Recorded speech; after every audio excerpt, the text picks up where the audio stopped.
और आज शांत बैठे हुए हैं। और मैं आपसे कहना चाहता हूं, इस देश के अंदर एक कांग्रेस के अंदर दम नहीं है कि बहुजन समाज के हक हकूक की लड़ाई लड़ सके। अगर बहुजन समाज की लड़ाई लड़ती, कांग्रेस तो सत्ता में रही है और कांग्रेस ने कभी भी बहुजन समाज को हक देने का काम नहीं किया है। अगर उसने हक दिया होता तो मानवेंद्र कांशीराम साहब को अपना जीवन बलिदान नहीं करना पड़ता, उनको अपना जीवन बलिदान नहीं करना पड़ता। और कांग्रेस ने लंबे समय तक देश पे राज किया, कांग्रेस ने प्रदेश के अंदर भी लंबे समय तक राज किया। तो क्यों आज तक प्रदेश के अंदर छुआछूत खत्म नहीं हुआ, भाईचारा क्यों कायम नहीं हुआ, जातिवाद क्यों खत्म नहीं हुआ? आज बहुजन समाज के लोग 95% मजदूरी करने पर मोहताज क्यों हैं? और यही उत्तर प्रदेश है। आपके बगल के अंदर देख लीजिए, 4 बार अपनी बहन कुमारी मायावती जी ने शासन किया और बहुजन समाज ने राज करने का काम किया। ये है हमारी और उनके अंदर फर्क। आज बहुजन समाज के बच्चों के पास बड़ी बड़ी गाड़ियां उत्तर प्रदेश के अंदर हैं, उनके पास जमीनें हैं, उनके पास शिक्षा है, उनके पास नौकरियां हैं, वो सॉफ्टवेयर इंजीनियर हैं, वो डॉक्टर हैं, वो टीचर हैं, वो पुलिस में भर्ती हुए। आज तमाम कोचिंग कॉलेज उत्तर प्रदेश में बहुजन समाज के लोगों के लिए बहन ने खोलने का काम किया था, आज भी वो चलने का काम करती, जहां से हजारों बच्चे एसडीएम बनते हैं, डॉक्टर बनते हैं, इंजीनियर बनते हैं, एडीएम बनते हैं, आईपीएस बनते हैं, पुलिस में भर्ती हो। यही हमारे और उनके अंदर फर्क है।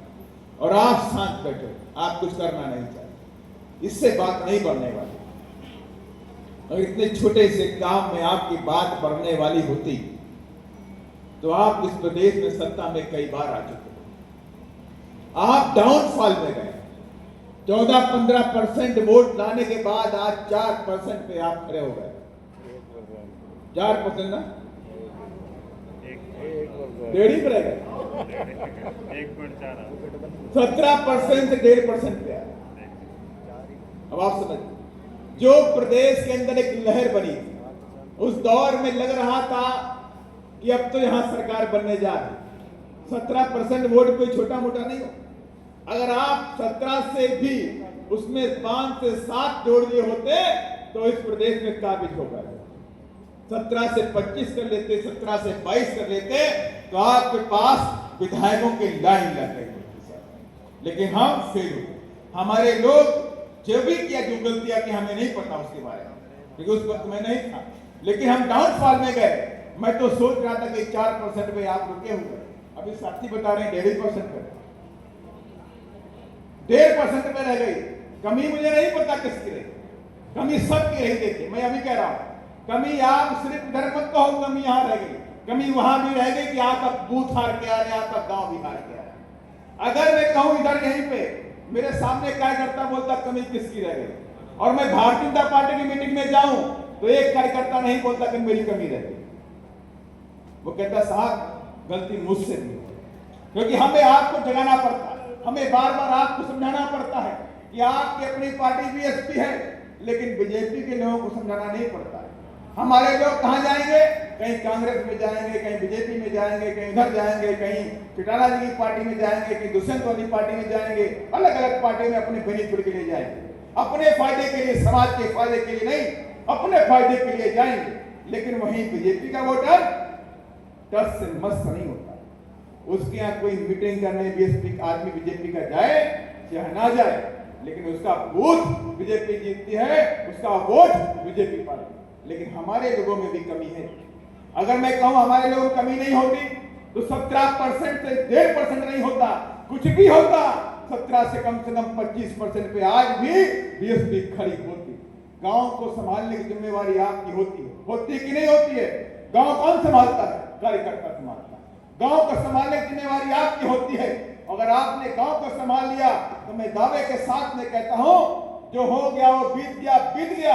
आज भी अगर जाग जाओगे तो 100% में दावे के साथ में कहता हूं कि आने वाले समय बीएसपी का राज यह हरियाणा के अंदर होगा, किसी का राज नहीं। हरियाणा के अंदर राज का राज होगा। लेकिन बात यही आती है, कमी कहां पर?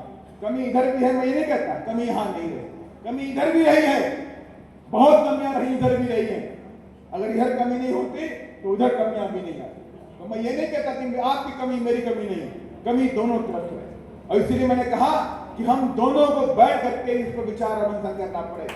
अगर प्रदेश को पढ़ाना है तो हमें आगे पढ़ने की तरफ करना पड़ेगा। और हमने जो माने बहन ने हम सबको निर्देश दिया कि हमें हर हालत में हरियाणा के अंदर अगले 2 साल के अंदर 2 लाख कार्यकर्ताओं को खड़ा करना है। 2 लाख होंगे कि नहीं होंगे? एक बार मेरे साथ बोलिए, होंगे या कि नहीं होंगे? होंगे। 2 लाख कार्यकर्ताओं की फौज खड़ी करेंगे, 2 लाख। और 2 लाख कार्यकर्ताओं की मीटिंग माने बहन जी को बुला करके इसी हरियाणा में कराने का कार्यक्रम। और मैं दावे के साथ में कहता हूं, और इस काम को लेकर के हम लोग चल पड़े। और इसके लिए हम समीक्षा कर, मैंने 2 घंटे पहले समीक्षा करी, उधर सोनीपत में शायद किए थे,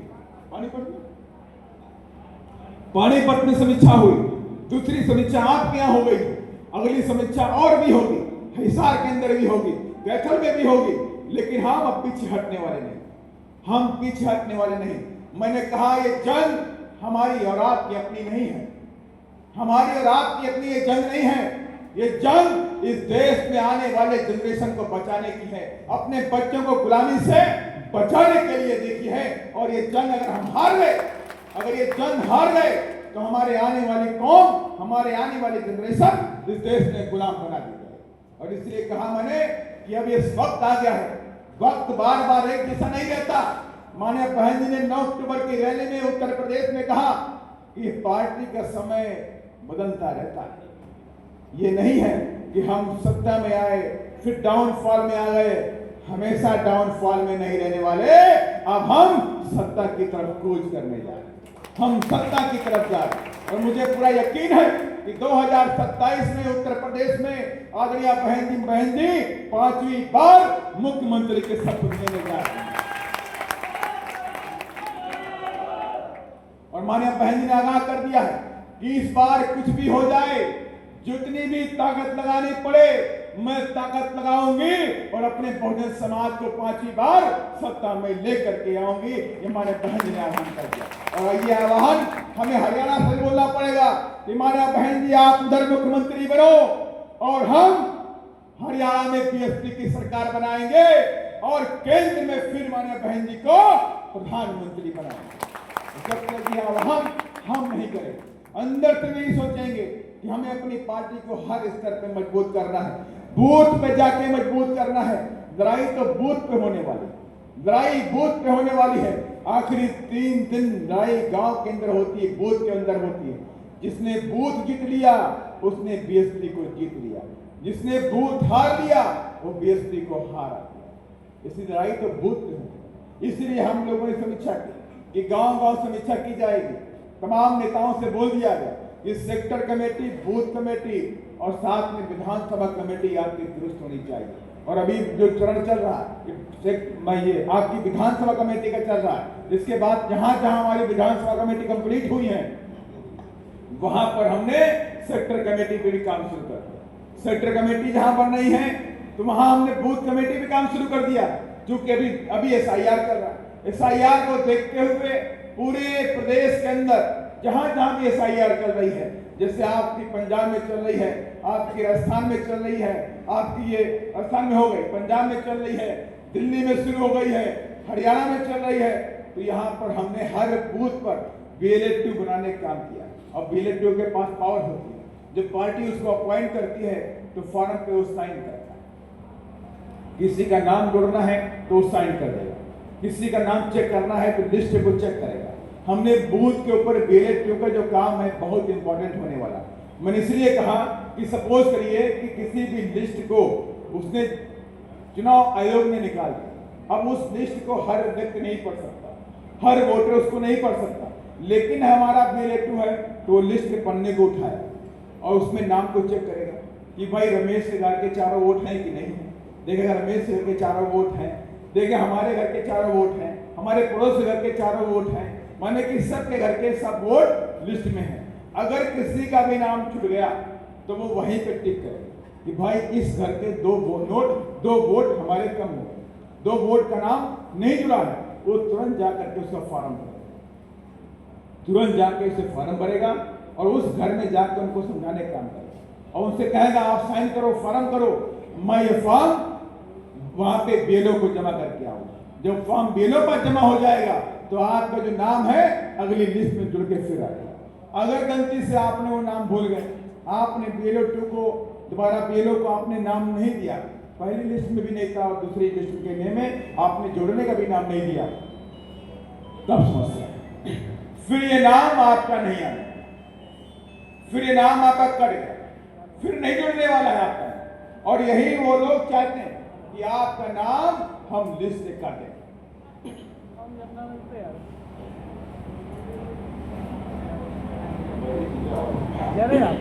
वही ये चाहते हैं, इसलिए हमने बीएलओ को लेकर छूट रखी है कि हमारे साथी बीएलओ का काम करें। और मैं आपसे वादा करता हूं, मैं लंबी चौड़ी बातें नहीं करता, मैं छोटा कार्य करता हूं।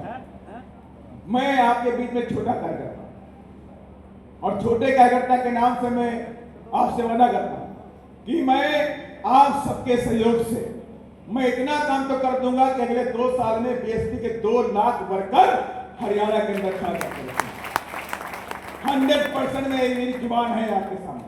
2 लाख पार्टी के वर्कर खड़े करेंगे। जैसी भीड़ यमुनानगर में आपको दिखाई पड़ी है, और मैं कहूंगा ऐसी भीड़ हर जिले के अंदर बहुजन समाज पार्टी की है। और जिस दिन ऐसी भीड़ हर जिले में खड़ी हो जाएगी, आप समझ लीजिएगा तमाम जो हरियाणा की ये पार्टियां हैं इनको नाको चने चबाने पे मजबूर कर देंगे साथ। और बिना बीएसपी की कोई सरकार हरियाणा में बनने भी नहीं। और हमें एक उम्मीद है और 100% मैं कहना चाहता हूं कि आप लोगों को गांव-गांव में जाना है और लोगों को समझाना है कि हरियाणा के अंदर हमारे लोग क्या करते हैं, कांग्रेस करते हैं। आज भी कांग्रेस करते हैं। और कांग्रेस क्यों आपको बढ़ा रही है? आप मुझे बताइए, कहां कांग्रेस ने आपको बढ़ाने का काम इस प्रदेश में किया? किस प्रदेश में कांग्रेस ने आपको बढ़ाया? कर्नाटक में उनकी सरकार है, क्या आपको बढ़ाने का काम किया? तेलंगाना में उनकी सरकार है, क्या आपको बढ़ाने का काम किया? राजस्थान में उनकी बात सरकारें रही कि उन्होंने आपको बढ़ाने का काम किया? मध्य प्रदेश में उनकी उससे पहले सरकार रही, क्या आपको बढ़ाने का काम किया? नहीं किया। 2018 की मैं बात बता रहा हूं। 2018 में कांग्रेस की और हमारी हमने अलायंस में नहीं किया, लेकिन इलेक्शन के बाद कांग्रेस को चाहिए थे 101 एमएलए सरकार बनाने के लिए। मैं इसी बात को कह के खत्म करूंगा। 2018 की बात है, उधर चुनाव हुआ राजस्थान के अंदर। कांग्रेस को सरकार बनाने के लिए चाहिए 101 वोट, लेकिन वो 99 पे अटक गए। 99 पहुंची, 101 नहीं पहुंचे, 2 विधायक कम पड़ गए उसके बहुमत से। और बीजेपी एक्टिव हो गई।